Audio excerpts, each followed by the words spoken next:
ශ්‍රී ලංකාවට එරෙහි ඇමරිකා යෝජනා පක්ෂග්‍රාහී අසාධාරණයි. මව්බිමේ මතය ජිනීවා නිත්‍ය නියෝජිත රවිනාත ලොවටම කියයි. ශ්‍රී ලංකාවට එරෙහි යෝජනාවලින් ත්‍රස්තවාදය යළි හිස ඔසවාවී.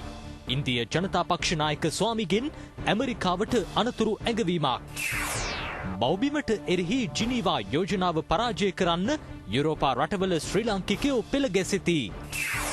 විෂය බාහිර කටයුතුවල යෙදෙනවා නම් උසස් පෙළ දරුවන්ට විභාගයේ ලකුණුවලට අමතරව තවත් ලකුණක් දෙන්න ඇමති බන්දුල සූදානමින්. අධික වැස්ස පොළොන්නරුවට හිසරදයක් වෙයි. වාන් දොරටු තැරේ. මහකන්නේ වී අස්වැන්නත් අවදානමේ. ඇමරිකාවේ නව ආරක්ෂක ලේකම්ගේ ඇෆ්ගන් ගමනට විරෝධය පා කාබුල් ආරක්ෂක අමාත්‍යංශයේ අසල මරාගෙන මැරෙන බෝම්බ ප්‍රහාරයක්. දේශීය පුවත්. ශ්‍රී ලංකාවට එරෙහිව ඇමරිකාවේ යෝජනාව පක්ෂග්‍රාහී. එක්සත් ජාතීන්ගේ ප්‍රතිපත්තිවලට පටහැනි එම යෝජනාව අසාධාරණ බව එක්සත් ජාතීන්ගේ ශ්‍රී ලංකා නීති නියෝජිත රවිනාත ආරියසිංහ මහතා අවධාරණය කරයි. ඇමරිකාව එක්සත් ජාතීන්ගේ මානව හිමිකම් සමුළුවට ඊයේ බෙදාහරින ලද ශ්‍රී ලංකාවට එරෙහි කෙටුම්පත සම්බන්ධයෙන් අදහස් දක්වමින් රවිනාත ආරියසිංහ මහතා මේ බව ප්‍රකාශ කර තිබේ. ජිනීවාහි පැවති ඇමරිකාවේ නියෝජිතයන් සංවිධාන කළ නිල නොවන රැස්වීමකදී ඔහු මේ බව කියා සිටියේය. ශ්‍රී ලංකාව පිළිබඳ නිවැරදි දැක්මකින් තොරව මෙම කෙටුම්පත සකස් කර ඇතැයි හෙතෙම පෙන්වා දුන්නේය. දේශපාලන ඌමනාව මත මෙය ඉදිරිපත් කර ඇති බව ඔහුගේ අදහසයි. එක්සත් ජාතීන්ගේ සංවිධානයට අයත් සෑම රාජ්‍යයකටම පොදුවූත් අව්‍යාජවූත් අදහස් හුමාරු කර ගැනීමේ ක්‍රියාදාමයක් පැවතිය යුතු බව ඔහු පෙන්වා දී තිබේ. රවිනාත ආරියසිංහ මහතා එහිදී අවධාරණය කළේ ශ්‍රී ලංකාවේ සිදුවන සංවර්ධන ක්‍රියාදාමය පිළිබඳව ජගත් මානව හිමිකම් කවුන්සිලය විවෘත මනසකින් දැකිය යුතු බවයි. වසර 30ක් පුරා පැවති ත්‍රස්තවාදය අවසන් කිරීමෙන් පසු වසර 4ක් වැනි කෙටි කාලයක් තුළ ශ්‍රී ලංකාවේ සියලු ජන කොට්ටාස අතර සංහිඳියාව ඇති කිරීමේ වැඩසටහනක් ක්‍රියාත්මකයි. ත්‍රස්තවාදය අවසන් කිරීමෙන් පසු ක්‍රියාත්මක එම වැඩපිළිවෙල සියලු දෙනාගේ අගය කිරීමට ලක්විය යුතු බවද ඔහු පෙන්වා දී ඇත. මානව හිමිකම් පිළිබඳ ඇමරිකා තානාපතිවරයා හමු වූ අවස්ථාවේදී ශ්‍රී ලංකාවේ සංහිඳියා වැඩපිළිවෙලට බලපෑම් නොකරන ලෙස තමන් ඉල්ලා සිටි බවද ආරියසිංහ මහතා සිහිපත් කරයි. වසර 30ක යුද්ධයෙන් බැටකෑ ජාතියක් ලෙස ශ්‍රී ලංකාව සංකීර්ණ අභියෝග රැසකට මුහුණ දී සිටී. උත්සාහයෙන් යළි නැගී සිටීමට වෙරදරද්දී ශ්‍රී ලංකාවේ ක්‍රියාත්මක වැඩපිළිවෙල අවතාක්සේරු නොකළ යුතු බවද එක්සත් ජාතීන්ගේ ශ්‍රී ලංකා නිත්‍ය නියෝජිත රවිනාත ආරියසිංහ මහතා අවධාරණය කර ඇත. වරාය සංවර්ධන කටයුතු කඩිනම් කරන්න. ශ්‍රී ලාංකේය තරුණ තරුණියන්ට නාවික ක්ෂේත්‍රයේ රැකියා ඉලක්ක කරගත් වෘත්තීය අධ්‍යාපන පහසුකම් වැඩි දියුණු කිරීමට පියවර ගන්නයි ජනපති නිලධාරීන්ට උපදෙස් දෙයි. දැනට සංවර්ධන කටයුතු ක්‍රියාත්මක කොළඹ හම්බන්තොට ගාල්ල ත්‍රිකුණාමලය ඔළුවිල් කන්කසන්තුරේ යන වරායන්හි සංවර්ධන කටයුතු කඩිනමින් ක්‍රියාවට නංවන ලෙස ජනාධිපති මහින්ද රාජපක්ෂ මැතිතුමා නිලධාරීන්ට උපදෙස් දී තිබේ. අරලියගහ මන්දිරයේදී පැවති සාකච්ඡාවකදී රාජපක්ෂ මැතිතුමා වරාය සංවර්ධන කටයුතුවල ප්‍රගතිය පිළිබඳ සොයා බැලීය. ක්ෂේත්‍රයේ විශාල ලෙස රැකියා අවස්ථා පැවතියත් ඒ සඳහා සුසුකම් ඇති වෘත්තිකයන් රට තුළ නොමැතිවීම ගැටලුවක් බව නිලධාරීහු එහිදී ජනාධිපතිතුමාට පෙන්වා දුන්හ. සංවර්ධනය වන රටේ නව රැකියා අවස්ථා සඳහා සුදුසු වෘත්තිකයන් බිහි කිරීමේ වගකීම අධ්‍යාපන ක්‍රමයට පැවරෙන බව ජනාධිපතිතුමා කියා සිටියේය. ඒ සඳහා කඩිනම් සැලසුම් සකස් කිරීමේ අවශ්‍යතාවද ජනාධිපතිතුමා එහිදී ප්‍රකාශ කළේය. තරුණ තරුණියන්ට නාවික ක්ෂේත්‍රයේ වෘත්තීය සුදුසුකම් සපුරාලීමට අවශ්‍ය අධ්‍යාපන පහසුකම් වැඩි දියුණු කරන්නයිද ජනාධිපතිතුමා එහිදී උපදෙස් දුන්නේය. අමාත්‍යවරුන් වන බැසිල් රාජපක්ෂ, රෝහිත අබේගුණවර්ධන, මුදල් අමාත්‍යාංශයේ ලේකම් ආචාර්ය පී.බී. ජයසුන්දර, ශ්‍රී ලංකා වරාය අධිකාරියේ සභාපති ආචාර්ය ප්‍රියත්බන්දු වික්‍රම යන මහත්වරුද එම අවස්ථාවට එක් වූහ. මානව හිමිකම් කවුන්සිලයේදී ශ්‍රී ලංකාවට එරෙහිව ගෙන ආ යෝජනාව කොටි ත්‍රස්තවාදයට අනුබල දෙන කණ්ඩායම්වල ජයග්‍රහණයක්.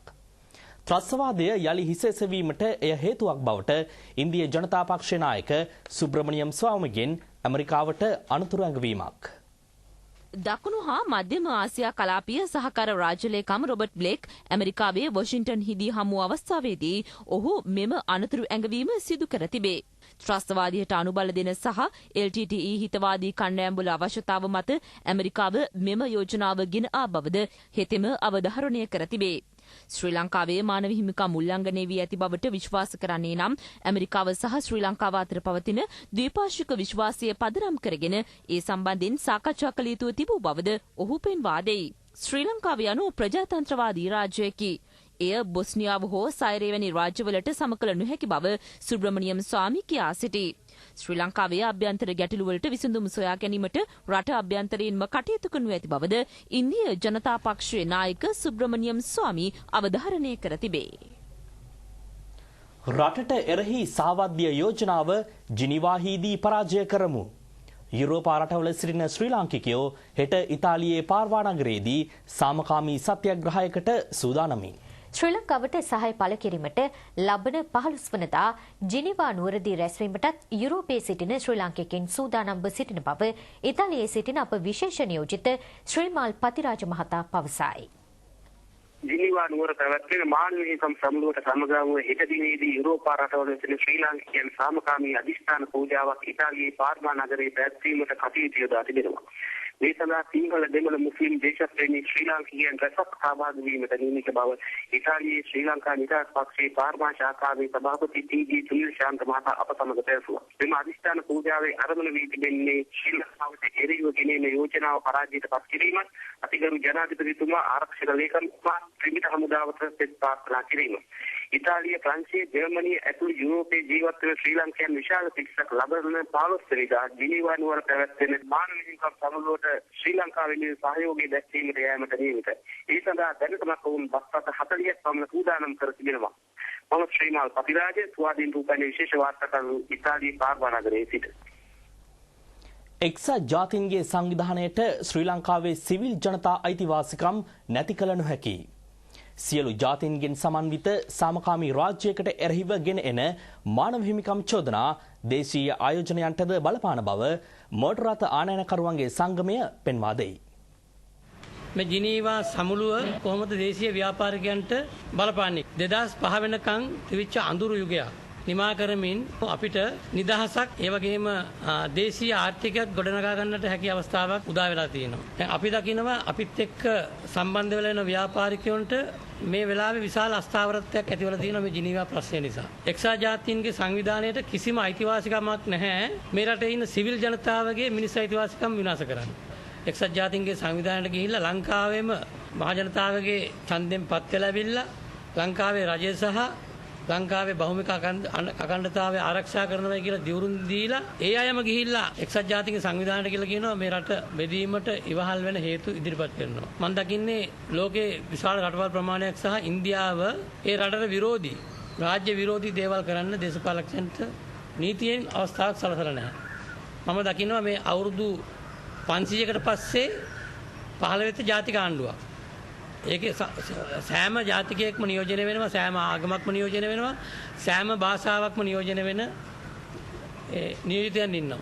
රට ඉදිරියට ගෙන යාම සඳහා කියන සංවර්ධනය ඉදිරියට ගෙන යාම සඳහා ළඟට සියලු ජාතීන්ගේ ජාතික සමගිය ඇති කිරීම සඳහා මේ වෙනකන්ම අපිට ඉදිරියට යන්න බැරි තත්ත්වයක් ඇති වෙලා තියෙන්නේ අපේ තියෙන අසමගිය නිසා. විෂය බාහිර කටයුතු වල නිරත වන දරුවන්ට උසස් පෙළ විභාගයේදී අමතර ලකුණු ලබා දීමේ ක්‍රමවේදයකට සැලසුම්. ක්‍රීඩා නිපුණතා ඇති දරුවන්ටත් සරසවි වරම් හිමිවන නව ක්‍රමවේදයක් සකස් කරන බව අමාත්‍ය බන්දුල ගුණවර්ධන මහතා පවසයි. තමන්ගේ පාසල් කාලය තමයි හොඳම කාලේ. ඒ කාලේ අපි නැටුවා, ගැයුවා, මනුස්සකම ඉගෙන ගත්තා කියලා කියන එකද වැදගත්. වෙන මොනවත් කරන්නේ නැතුව උදේ ඉඳන් රැ වෙනකම් පාඩම් කරලා විභාගයේ ඒ තුනක් ගත්තා කියන එකද වැදගත් කියලා කල්පනා කරන්න ඕනේ. ඒ නිසා දැන් විභාග ක්‍රමයේ පසුගිය කාලයේ ආකාරයට ඒ ලැබෙන්නේ බාහිර කටයුතු වලට පාසලේ කටයුතු වලට ලකුණු දෙනවා. විශ්වවිද්‍යාලයට ප්‍රවේශ වෙන විට ක්‍රීඩාවල යෙදෙන දරුවන්ට ක්‍රීඩාවේ දක්ෂතාවයේ මත විශ්වවිද්‍යාල ප්‍රවේශයට අවස්ථාව ලබා දෙන වැඩපිළිවෙලක් සඳහා වෙන කැබිනට් පත්‍රිකාවක් මම ඉදිරිපත් කළා. අමාත්‍යවරයා මෙම අදහස් පළ කළේ කිරිබත්ගොඩ විහාර මහාදේවී බාලිකා විද්‍යාලයේදී පැවති උත්සවයකදී. පාසල් දරුවන්ට සුභාවිත ගීතය පිළිබඳ දැනුම ලබා දීමේ අරමුණින් අධ්‍යාපන අමාත්‍යාංශයේ සෞන්දර්ය ඒකකයේ අනුග්‍රහයෙන් ප්‍රවීණ ගායක සුනිල් ශාන්තයන්ගේ ගීත ඇතුළත් ප්‍රසංගයක් එම විද්‍යාලයේදී පැවැත්වින. විදුහල්පති අනෝමා අබේරත්න මහත්මිය ඇතුළු විශාල පිරිසක් එම අවස්ථාවට එක්ව සිටියහ. අධික වැසි සමග පොළොන්නරුවේ ප්‍රධාන වැව්වල වාන්දොරටු විවෘත කරයි. අස්වැන්න නෙලා ගැනීමට නොහැකිව ගොවීහු දැඩි දුෂ්කරතාවක.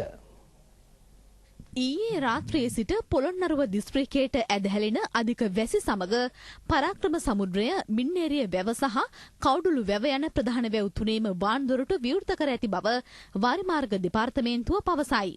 පරාක්‍රම සමුද්‍රයේ වාන්දොරටු 10ම අඟල් 6 බැගින්ද, මින්නේරිය වැවේ වාන්දොරටු 7 අඟල් 3 බැගින්ද විවෘත කර ඇත.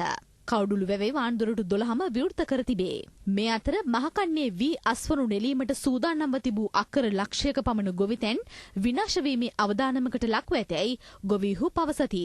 කප ඇති ගොයම් වර්ෂාවට හසු වීමෙන් කමතේදීම පැලවී ගොස් ඇති අන්දමද දක්නට ලැබේ. මේ විරාමෙන් පසු තවත් දේශීය පුවත් සමගින් හමු වෙමු.